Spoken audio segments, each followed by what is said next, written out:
Hey guys, it's JC4R, and it just turned back time another 10 years from where we last were. Isn't time traveling fun as I screw around with my headset and technology that didn't exist back then? I'm starting the Donkey Kong series now. Preferably with this one. I don't know why it constantly sets itself to mono whenever I restart it. I'm going to be doing a 102% run of this game. So, this is the first Donkey Kong game I think I've ever played, actually. No, it's not, because I did Donkey Kong and I did Jungle Beat. If you keep hitting down at this menu, eventually... Promise I'm hitting down. See, there it goes. Music test, and if you keep hitting down more... It's...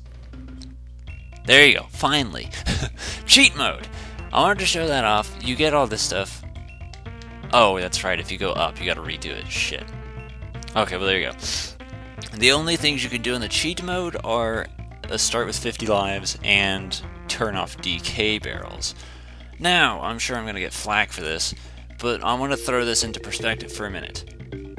I can either do one of two options. I can turn on cheat mode so I start with 50 lives, or I can play the game and grind for 50 lives. Either way, I'm getting 50 lives. The difference is one is faster. You're going to need as many lives as you can get in this because this is a hard game. So for that, the code is YA select A, down left A down. And with that, we start with 50 lives. There's other cheats in here too that I'm not going to be performing. One in particular, I'm going to be showing off at the end of the video. So the story with this is that, well actually you know what, I'll wait until I get inside. Firstly, you start at World 1. This is the Crocodile Owl, there you go. You get to play as Diddy Kong from the first game and, excuse me, his girlfriend Dixie. This is the Gangplank Galleon, and the end of Donkey Kong Country 1, this is where you fight King K. Rool. I'm gonna go ahead and select, okay, maybe not. There's your story. He ends up kidnapping Donkey Kong, and his ransom notice is the banana hoard for it, so that's essentially your goal, is to collect, well, to go save Donkey Kong. So this game has a lot of things that I need to explain. DK barrels are your partners. Bananas, collect 100 of them and you get an extra life. They're essentially the coins in Mario games. You can team attack, which is a new feature inside of Donkey Kong Country 2 that wasn't inside of 1. Whether or not I'll play 1 is to be decided. I'm going to go ahead and close that. That doesn't need to be my face anymore. You can throw your partner and then find secrets. That's a banana coin. Those serve miscellaneous uses and there's an unlimited supply of them. Right here are Kong letters. If you can collect all 4 letters, you get an extra life. These are rats. The difference between Diddy and Dixie, Diddy is more of a runner. His cartwheel gets him further, as to where Dixie's main ability is she has the ponytail twirl, which gives you the ability to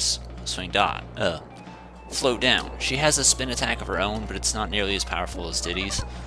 That's the difference. That's a checkpoint barrel.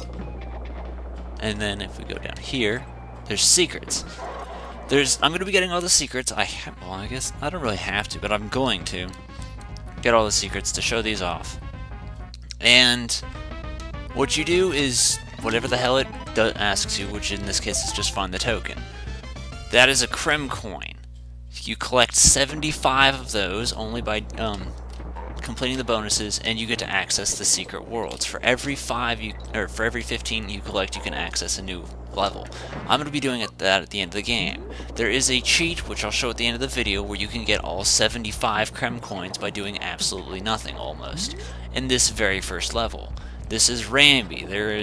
He's your returning animal buddy from the first game. He didn't walk in there. And the difference, again, with this game over the first one, is the idea that they have the A attack, which is, you know, a special move every member gets. And most of it's just charge attacks, really, thinking about it. So that's all the bonuses inside of this level in particular. Rambi was in the first game as well, so for those of you familiar, if I could...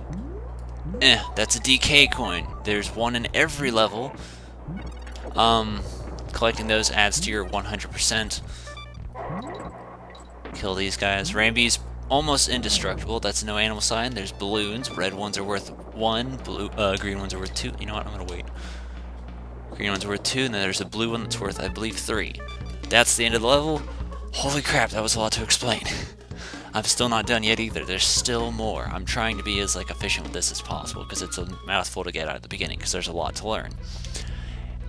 As you see on the title, if there's an exclamation point, you got all the bonuses. If you see the DK coin, you got the DK coin. That's how you know you did a good job.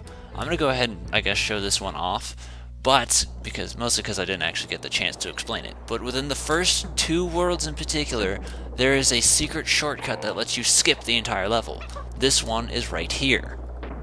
What I'm gonna do, because I already have the footage recorded for all of it, is whenever I start a level, I'll just put it in the top corner and just show you the shortcut as I'm playing along.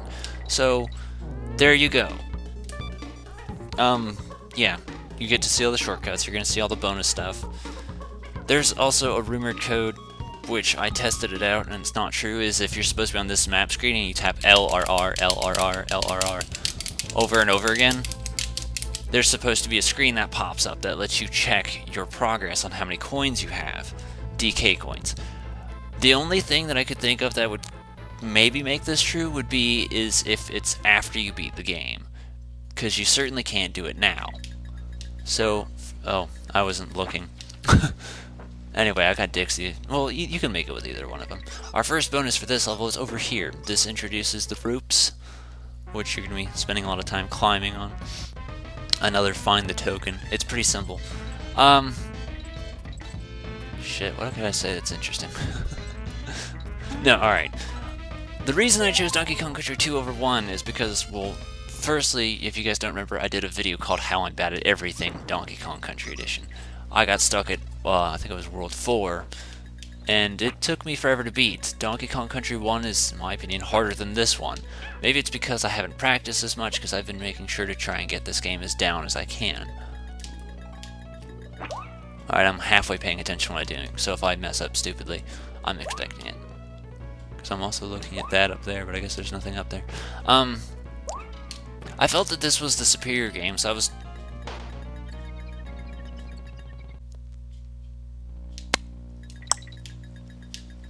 Okay.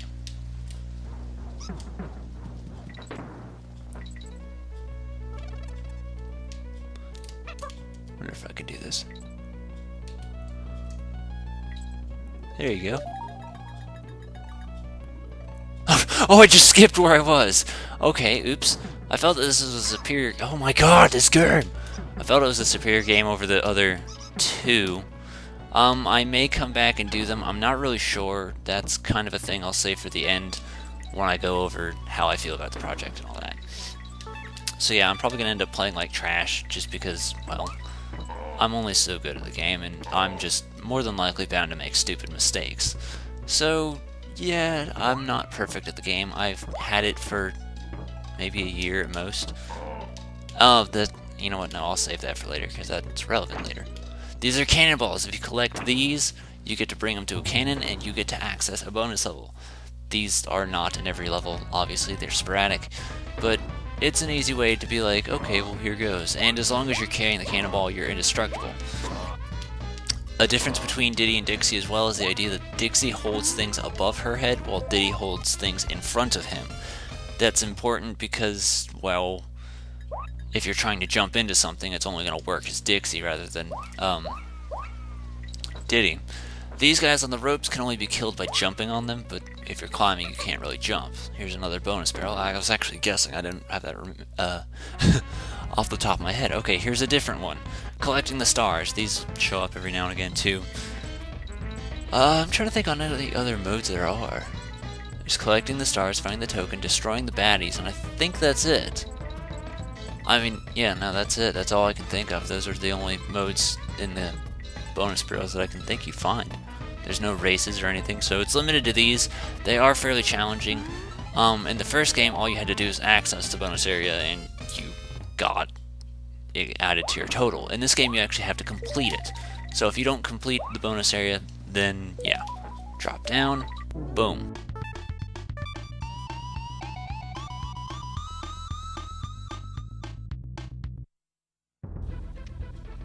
Choked on my root beer a little bit there, actually kind of hurt. Now, I'm only showing this because it attributes to the 100%, as weird as that is. 102%. You have to, at some point in time, have talked to Cranky. Just have visited him. All he does is he just, gives you advice on secrets and all that. So, I guess we'll hear what he has to say about that. And then that. And then leave. Oh yeah, this is a thing banana coins can be used for. You can pay him banana coins and he can give you tips. I want to say on secret areas in the game. So that's a thing, but I don't need it because I've been doing my best efforts to make sure I have this game as memorized as possible. So our first bonus barrel in this level is carefully placed over here. I'm not sure for fact, but I've noticed it with just the first two worlds is that there's 5 levels in each world, so of course it's the last one. Thank you. That red bees are indestructible. Their official name is zingers, and then yellow ones, which I'm not sure if we actually know. I don't know if we've run into those yet. Yellow ones are can be killed. Oh crap! I already forgot something. Wow, good thing I caught that. You want to hang up here, and then you can get the DK coin. That was one of the ones I was never really good at remembering. But after seeing these barrels the way they were, I was like, oops. Let's see what's in the chest. Banana bunches. Banana bunches are 10. That's a thing. I think I've covered most of the grounds. I mean, everything else that hasn't been discussed is going to be discussed later, because there's more than one animal buddy, which I'm going to go ahead and discuss them as they come by. One thing as well that I find really great about this game is visually it looks really good for a Super Nintendo game. It's great. See, I don't know if you can tell, but it's casually turning into sunset. How's it going? Thank you. Checkpoint. That guy up there, if you touch him, he just turns red, and if you ever touch him again, he kills you. The only way you can kill him is with a barrel, an animal buddy, or by doing this. Yes, you can use your partner to attack other enemies. I think it's honestly very dangerous and very stupid, but if the time calls for it, then you know what? Do it. In other words, I'd suggest just throwing things at him like a chest or a barrel. So let's go. Another thing, that's an invincibility barrel, so you gotta run all the way through here, grab the G. Shit, what was I gonna suggest? Oh yeah, because I made this mistake my first time playing. Pretty much the entire time you're playing, you have to have the Y button held so you can run. So if you ever see Diddy or Dixie just like spinning on their own, they do that anytime they load an area. That's not me pressing it. I'm holding the button constantly. Because if you want to be able to jump further and you want to be able to run faster, you're going to need it held all the time. So if that's the yeah, because I remember my brother asking about it, he's like, oh, why are they doing that? I'm like, because I have to have it held if I want to do anything. That was really lucky timing. So, that's that. 14 minutes in. Holy crap. Yeah, Kong College, this is where you can save your game, but since this is a virtual console copy, what I'm going to do is I'm just going to cheat and just save by pushing the Wiimote button, going to the home menu, and then it will save my progress intact without getting rid of any of my lives or banana coins. But what I'm going to end up doing is just ending episodes whenever a level finishes the closest it is to 15 minutes. This way it doesn't end in the middle or something like that. So this may very well be the end or beginning of a part. You know what? I'll just officially end it here. This has been part 1. Donkey Kong Country 2. I'll see you guys in the next part then.